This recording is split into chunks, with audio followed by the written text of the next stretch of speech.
Alrighty, and we are recording. Oh, just finished another day at the office. Another day, another dollar, as they say.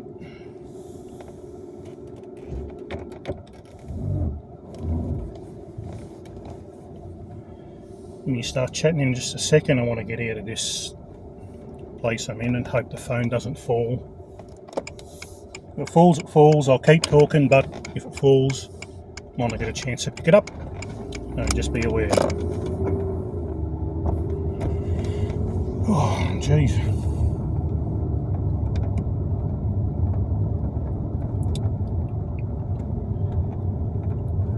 I had a little bit of time to watch some TV today, and I don't know why I didn't change the channel really, but this show came on called Below Deck. And it's basically about, if you haven't seen it before, these really rich people charter this. It's a yacht, but it's pretty big. I don't know exactly how many foot it'd be. I'd say somewhere around 50 foot, 60 foot, something like that. It's got all these beautiful mahogany rooms in it. It's just basically for millionaires. I'd hate to know what one of them would cost. Probably around about 80, 90 million bucks each, if not more. If not, they have to be over 100 million each. Everything's just quality, mahogany wood, everything's gold, private chef's kitchen, all that shit. But that's what I wanted to talk about. I wanted to talk about the people, more so the staff that are on the show, because it's like a bit of a reality show. It's not just, oh, these rich people go out and you see all the sights and all that crap. It's a bit of a reality show. And of course with TV, they don't really hire ugly people. In some cases they're forced to, like all the deckhands and cleaners and whatever, they assistants, they're all Chads and Stacys. But the chefs are like normies to sub-5s, and you know, any kind of specialist on there is it's kind of like you get what you get. They can't really pick it. But so of course, me being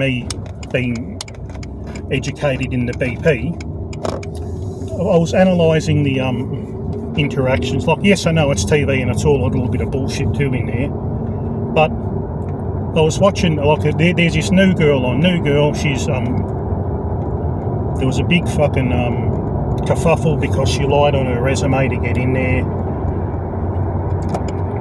Now let me merge here before I start talking. Are you moving? Good. Yeah, she lied to get in there, so this experienced Chad deckhand was like, oh yeah, it's alright, this and that, I'll vouch for you, I'll say you're doing a good job, you know, I lied as well at one. Blah blah blah, bullshit. And then at one point, this Chad guy, he would have been, I don't know, just, it's hard to explain what he's like. It's more of a pretty boy phenotype, and you know, of course, full head of hair.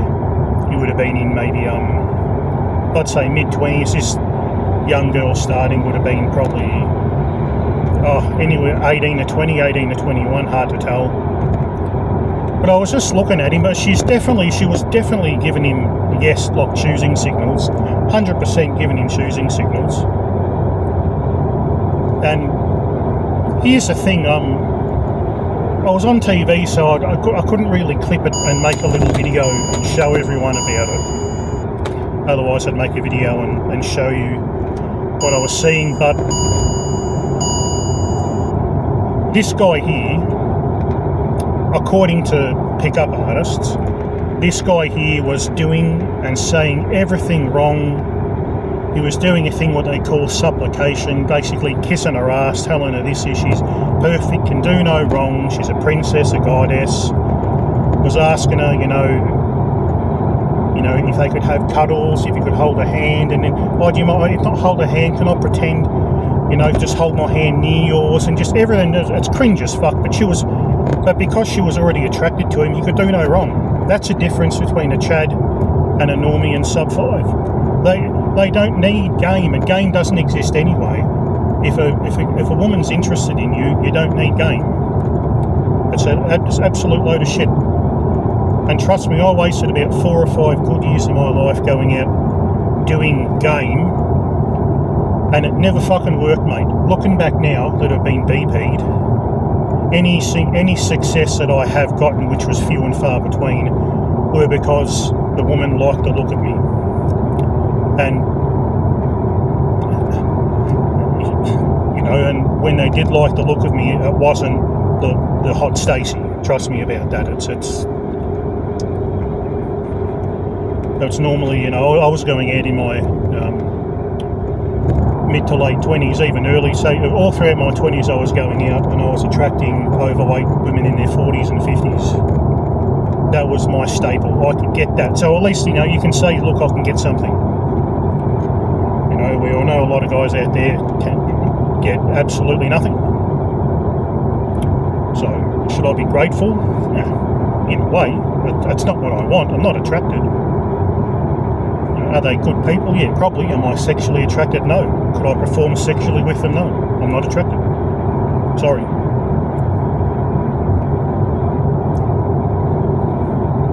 Now, just made me think again, like how easy it is. But look, it's not. You can never get mad at a Chad. I've never got mad at a Chad. Back in the day, I used to believe all the PUA shit. I mustn't be his looks. It's what he's saying. I have to listen to what he's saying. But now we know all that's just a load of fucking shit. As a lot of people in the BP say, these Chads, all they've done is won the genetic lottery. He's won the genetic lottery, and he's spending his millions. Simple as that.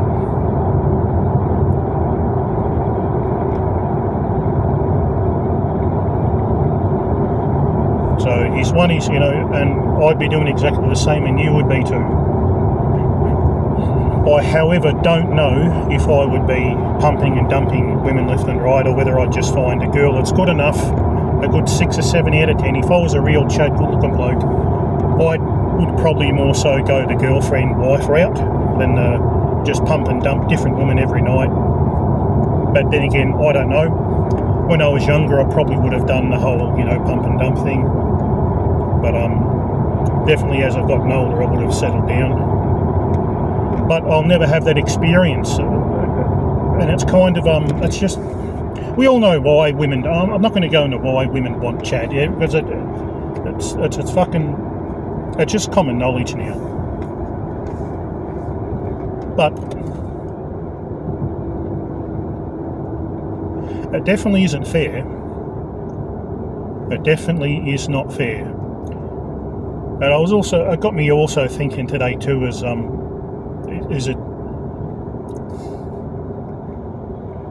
a very double-edged sword, but what if humans weren't sentient? Like, what I mean by that is, I don't know if it's the exact definition or not, but knowing that you're alive and knowing that you're going to die is kind of what I'm going for. I think sentience is the word. If not, feel free to correct me, look it up, correct me. If you're the kind of person that gets off by telling YouTubers, oh, you're wrong, you said that wrong, you spelt that wrong, go ahead and correct me.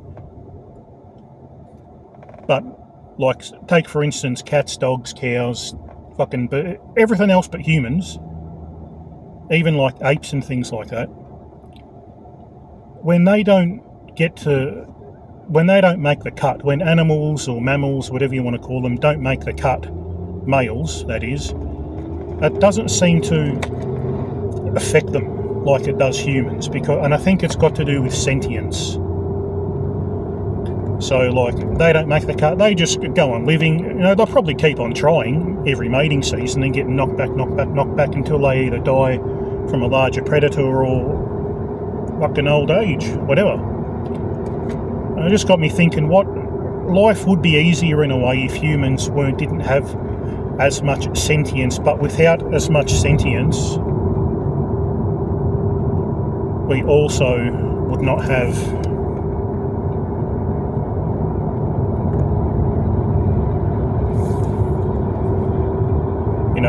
all our technological breakthroughs. We probably wouldn't have houses, electricity, split the atom, etc., etc., etc.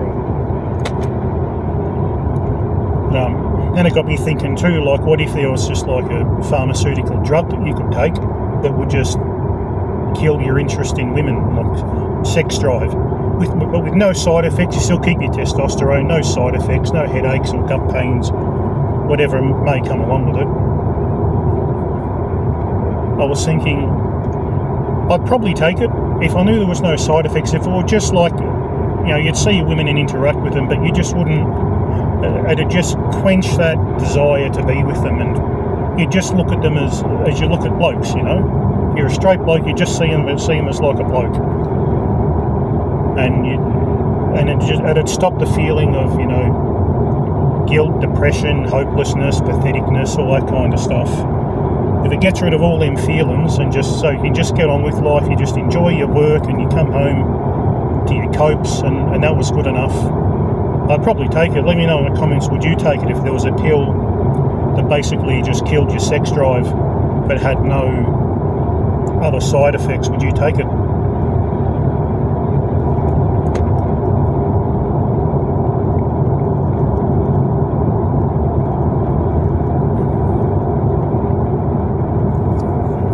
I had something else written down I was going to talk about. I think I was going to make a little slideshow bit about it.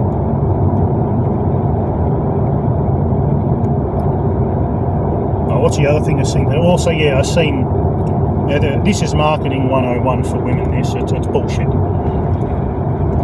There was an ad during this show, I understand, because it's a similar thing, Apparently Sex and the City's coming back, and the whole, preview ad for the show was, you got these women that are in their 60s now, they'd have to be in their 60s. You got these average looking women in their 60s, and surprise, surprise, they can still get Chad. They can get 40-year-old Chad. They're all perfect, can do no wrong. And I'm thinking, what a good premise just to make money, but it's also fooling women into thinking that can happen. If they can do it, if Sarah Jessica Parker, whatever their fucking names are. That blonde one's not back, because she'd probably be in her 80s. That Kim Cattrall, now, when she was a young girl, she was dead set Stacey Hearn. Now, she'd be far too old now to be in that, to hang around with the other girls. So you've got post-war, caked up on makeup, women in their 60s that are gallivanting around, sleeping with whoever they want, consequence-free. They've been living the, single woman life all their life, and they're nothing but happy, no regrets, and going through men like it's no one's business. That pissed me off a little bit, seeing that too. They just keep on indoctrinating new generations into that shit, that's going to make them happy. Might make some women happy, but you know what? Biologically and naturally it makes women happy, being a wife and being a mum. Shocker. It's a bit of a shocker, that one, but but no, well, we can't have that.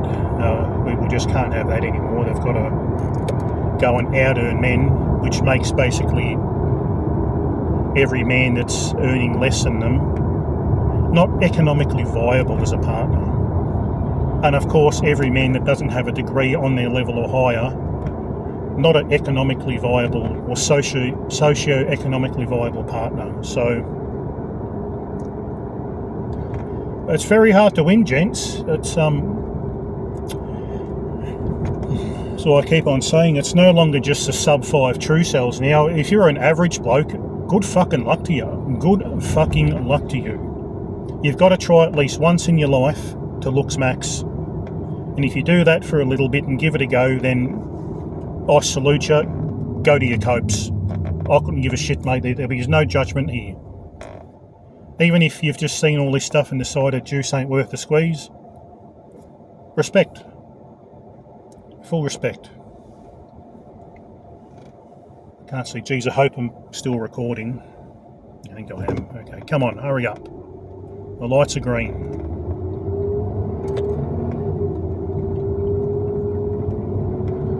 I'll keep talking a little bit in a second. I've got to concentrate. It is an intersection.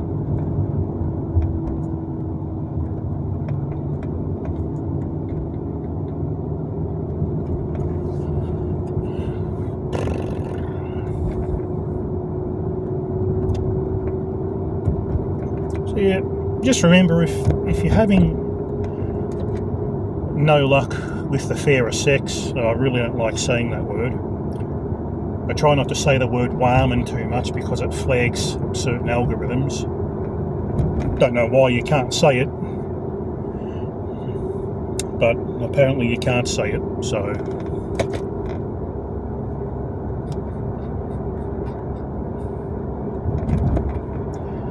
Yep, I can honestly say, if you have, like, given it a go, like, you know, not just went out looking like a slob and saying, "Hey, beautiful, how you going, you know, fancy a suck on me, dick." You know, if you've, that I don't respect or fucking advocate, but if you've genuinely done your best to get as good looking as you can, and going out, you know, smelling good, if you have a shower, shave properly, or style your beard, you know, if you're bald, shave your head, all that bullshit, dress up in a nice, you know, nice shirt and pants, dress shoes. If you've done everything all these coaches and roaches and PUA say, as well as like Looks Max, if you've given it a fair crack, realise it's not your fault, it's not something you've said, it's not something you've done. It's not that you didn't neg enough or you didn't peacock enough or any of the other bullshit that they try to fucking sprout. You're just not good looking enough, and there's nothing you can do about it. You were born that way. There was literally nothing you could have done. You couldn't earn for it, you couldn't buy it, you couldn't barter for it, you couldn't beg. You just lost the genetic lottery, and unfortunately you've got to do your best to come to terms with it.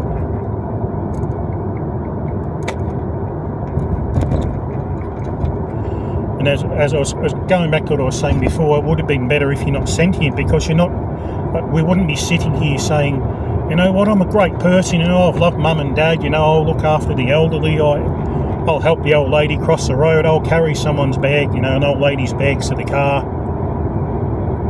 You know, if someone needs to lend a few bucks till payday, I'll do it. You know, you could be the greatest bloke in the world, but that doesn't mean nothing. Nothing.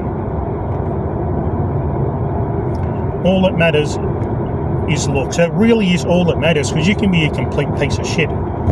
We've seen it before with the whole bad boy thing. You can be a piece of shit as long as you're good looking. Yep, it's good enough to mate with.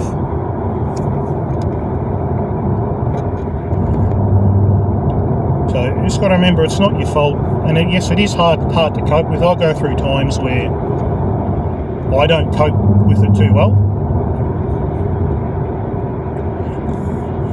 but I cope with it a hell of a lot better than I used to when I was just scratching my head wondering why all this pickup dating coach bullshit wasn't working. Because it's an absolute scam, and these people know it. Do not spend 1 cent on that shit. Please, I hope to God that if someone's struggling, they come and see a video like this first. Do not spend a cent on any of that shit. It's a waste of fucking money. You're better off going to the local TAB or whatever and chucking it on the roughest horse and hope you turn $1 into 100. And your chances are a lot higher than that than actually meeting someone using it, because it doesn't fucking work. A woman either likes the look of you or they don't. I remember one woman that liked the look of me. I walked up to her and started doing all this shit, and as she seen me walking over, and she smiled. She smiled and started kind of rocking side to side and kind of looking me up and down. She liked the look of me. So, hey, this is when I was, you know, probably 23, 24, still pretty much the same height, 6'1", but muscular. I was doing like powerlifting, weightlifting, and quite easy, like the biggest. Like I had the body, the face is always average, but I had the bald head. Once again, as I said, women don't like bald men.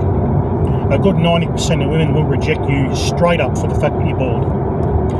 This particular woman did like it. As a matter of fact, every woman that I've ever been with, and it's not that many, trust me, and this was before social media. Since social media took off 2008 and 9, I get completely fuck all, absolutely fuck all, That's what fucked it for average men. Sub-5s have always been fucked. But what wrecked it for averages, like there's just normies, normal guys, is social media. That fucked the vast majority, and that's where the vast majority of guys lie in the normie range. That fucked it for us. But, you know, I was already chosen before I opened my mouth. And like a dickhead, I was like, I done a stupid opener. Oh, who lies more? Who do you think lies more, men or women? Of course, that got a positive response. I could have walked over and went, bunga, bunga, bunga, bunga. And she would have laughed and said, you're funny, because she was interested in me. So I've done that, done the negs, done all this bullshit. And looking back, it was so fucking unnecessary.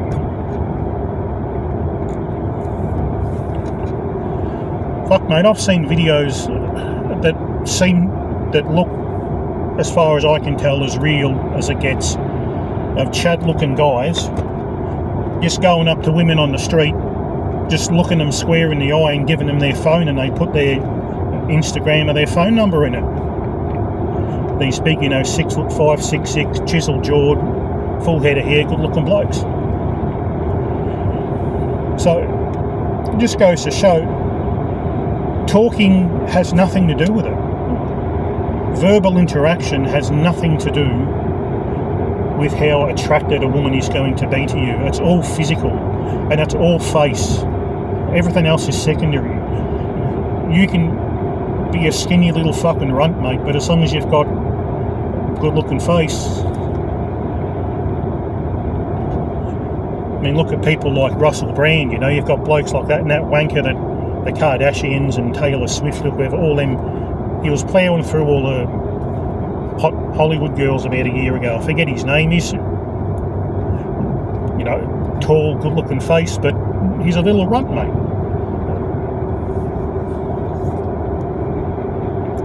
Does body matter? Yes.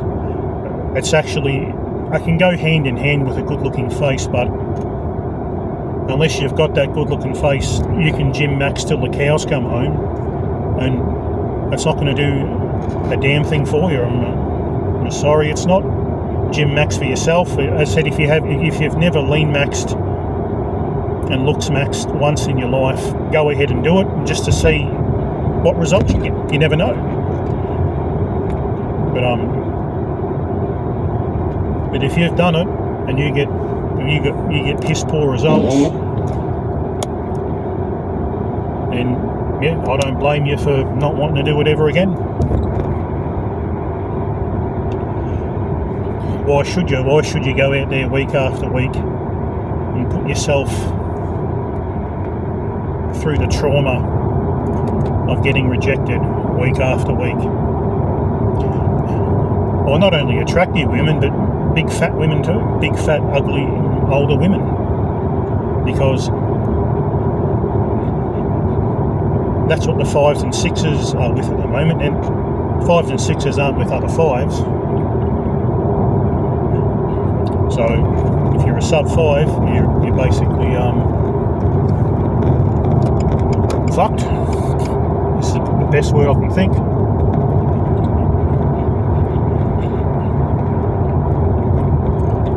Now, do anomalous relationships happen? Yes, they do. Anomalies happen. I've seen it. I've seen guys that are, conventionally ugly, not with hotties, but with like decent, attractive women. You think it's, how the fuck did he get her? He must have a big old fella or big money. But who knows? You can get lucky. Subhumans can get lucky, but it is definitely not something that you should bank your life on. You've got to accept that if you've given it a good shot, it's fucking over, mate. And that kind of begs the question too, like, what does it mean when it's over? Well, of course. Look, it's 110 here, and we've got a cocksucker doing 80 Ks. 80 Ks in 110 zone. Fuck, that shits me to tears, and I can't get past because there's traffic in the other lane for fucking miles. Absolute wanker.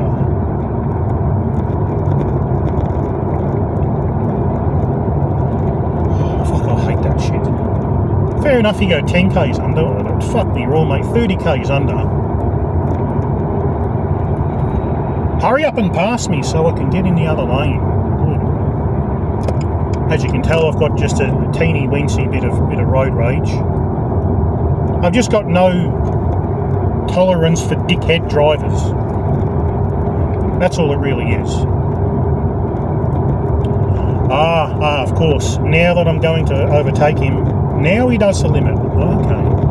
Now he wants to do the limit. I'll get back in the other lane now. Every time. Happens every time on the road. Someone will be going slow. You get to the overtaken lines and they go 10 k's over the limit. Every time. In my, 25 or 30 years of driving or whatever. Every time. Every time.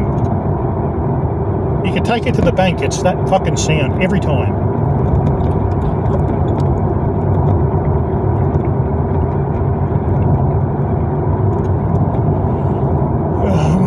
So yeah, probably something I have to think about a bit more, actually, what it means to accept. Here we go, they can just stay there, bugger it. I know you can't see me, but I can't really do much. Can I? Yes, I can. And just hold it here. So to accept that's over, or accept the dating landscape is what it is at the moment, is something that's extraordinarily hard to do.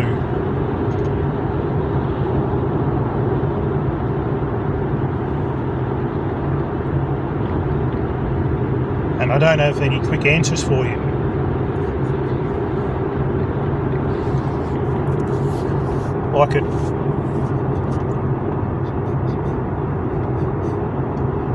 I wouldn't say it got to me a bit today, but it just made me, when I seen that Chad guy just effortlessly talk to this young, gorgeous, absolutely stunning 10 out of 10 girl, like it was nothing. Didn't even have to try it. It's just like,